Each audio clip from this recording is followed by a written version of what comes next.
दोस्तों, जय जय श्री राम। और मैं सुजीत दुबे आप लोगों को मैं एक बात बताना चाहता हूँ कि देखिए, ज़िंदगी जीना है सभी लोगों को। और आप अगर आए धरती पे तो अच्छा करके जाइए कि आपको याद किया जाए।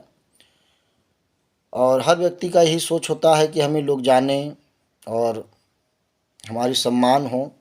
तो इस मुद्दे से मैं इंसानियत की ज़िंदगी में जीने के लिए ही मैं एक आप लोग से कहना चाहता हूँ कि आप कृपया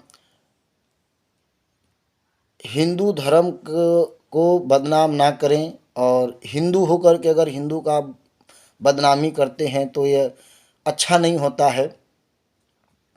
अच्छा नहीं होता है हमारे आने वाली पीढ़ियों के लिए। क्योंकि इस तरीके से अगर हम लोग झगड़ते रहेंगे आपस में तो यह कहीं ना कहीं हमारे आने वाले लोगों को दिक्कतें आ सकती हैं। तो आप हिंदू होकर हिंदू की ही बुराई करेंगे। जैसे कि आजकल देख रहे हैं हम कि श्री रामचरितमानस को फाड़ा जा रहा है और वो फाड़ने वाला भी एक हिंदू है। और जो लोग समझाने वाले हैं वो भी हिंदू हैं। तो अपना ही चीज़ अपने ही घर में अपना ही चीज़ फाड़ करके हम इस चीज़ को बदनामी कर रहे हैं। ऐसा नहीं करना चाहिए। आइए, आपके मन में जो सवाल है कि क्षुद्र जो लिखा गया है, वर्णन किया गया है, ये क्या है। देखिए, ये क्या है, जब आप ही नहीं जान पाते हैं तो आप इसको फाड़ने की अधिकारी भी नहीं हैं। जैसे वह ताड़ना के अधिकारी हैं तो आप कोई फाड़ने के भी अधिकारी नहीं है। तो कहा जाता है कि ताड़ना ताड़ना मतलब पहले आप समझने की कोशिश करिए। किसी चीज़ को ताड़ने का मतलब होता है ज्ञान। अगर आप ज्ञान नहीं है तभी तो फाड़ रहे हैं। अगर ज्ञान होता तो आप फाड़ते नहीं। अगर आपको ज्ञान होता तो रामचरितमानस को कोई फाड़ता नहीं। क्योंकि आप क्या हैं, क्षुद्र हो गए। क्षुद्र इसी को कहा जाता है, जिसको ज्ञान न होना उसे क्षुद्र कहा जाता है। अगर आपको ज्ञान होता, समझिए, आपको अगर ज्ञान होता तो आप फाड़ते नहीं। अगर आपको ज्ञान नहीं है तभी तो आप फाड़ रहे हैं, इसलिए तो आप क्षुद्र हैं। तो क्षुद्र व्यक्ति ही ज्ञानी नहीं होता। जैसे उसमें लिखा क्या गया है, ढोल गवार क्षुद्र पशु नारी सकल ताड़ना के अधिकारी। यह आपको चौपाई में बता दे रहा हूँ। ये श्री रामचरितमानस के पाठ में पाएंगे। और यह सुंदर कांड के में इसका वर्णन किया गया है। लास्ट जब सुंदर कांड 60 दोहा का है, उसमें आप जब पीछे साइड से देखेंगे तो आपको यह मिलेगा उतने बड़े रामायण में। तो मैं आप लोगों के बीच यह संशय को दूर करना चाहता हूँ कि आप लोग आपस में कभी मत लड़िए। नहीं, इससे लोगों को काफ़ी जैसे दुख पहुँचने वाली बातें हैं। अगर हम लोग इस तरीके से अपने धर्म को लेकर के चलेंगे और जब आप किसी और के धर्म के बारे में अगर बात करें तो आप नहीं कर सकते हैं, क्योंकि वो सही हैं। और आप अपने ही धर्म के बारे में बुराई कर रहे हैं तो आप तो बहुत बड़े गलत आदमी हो गए। तो इसलिए हमारे कहने का मतलब यही था कि आप लोग पहले समझिए क्या है।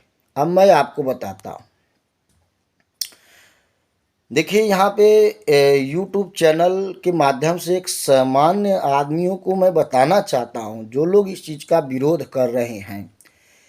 आप पहले इस चीज़ को समझ लीजिए कि श्री रामचंद्र जी ने यह जो बात आई निकल के किस लिए आई, इसका कारण क्या है। तो कारण देखिए, यह था कि श्री रामचंद्र जी जब लंका जाने वाले थे, श्री रामचंद्र जी लंका जाने वाले थे तो उस समय समुद्र बीच में पड़ा।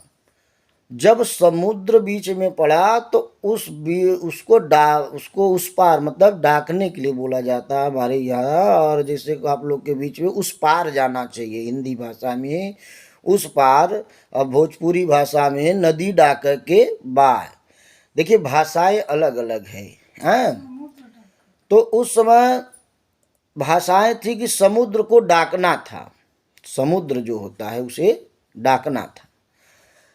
अब श्री रामचंद्र जी तो मनुष्य थे, उन्होंने जो भी काम किया है उनके अंदर कोई शक्ति नहीं थी, पहले यह समझ जाइए।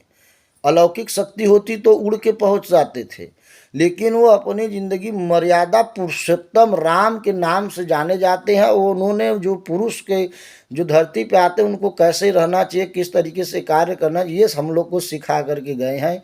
इसलिए हम रामचरितमानस को मानते हैं। तो वहाँ पे जब समुद्र लांघने की बात आ गई तो वहाँ पे भगवान ने अग्नि बाण चलाने का फैसला किया था कि मैं समुद्र को ही सोख दूंगा और जिससे मेरी सेना उस पार चली जाएगी, हम वहाँ से सीता को लाएंगे। तो यह जब अग्नि बाण भगवान ने ताने हैं तब वहाँ से समुद्र देवता प्रकट मतलब अपने आप निकल कर बाहर आए। उनके दूत गए मनाने, तब वह जो है निकल के आए। दूतों से नहीं माने तो क्या हुआ, रामचंद्र से कहना पड़ा कि भैया समुद्र जी का तो पूजा होत बा, कुछ समझना आवता। तब उन गैलन तक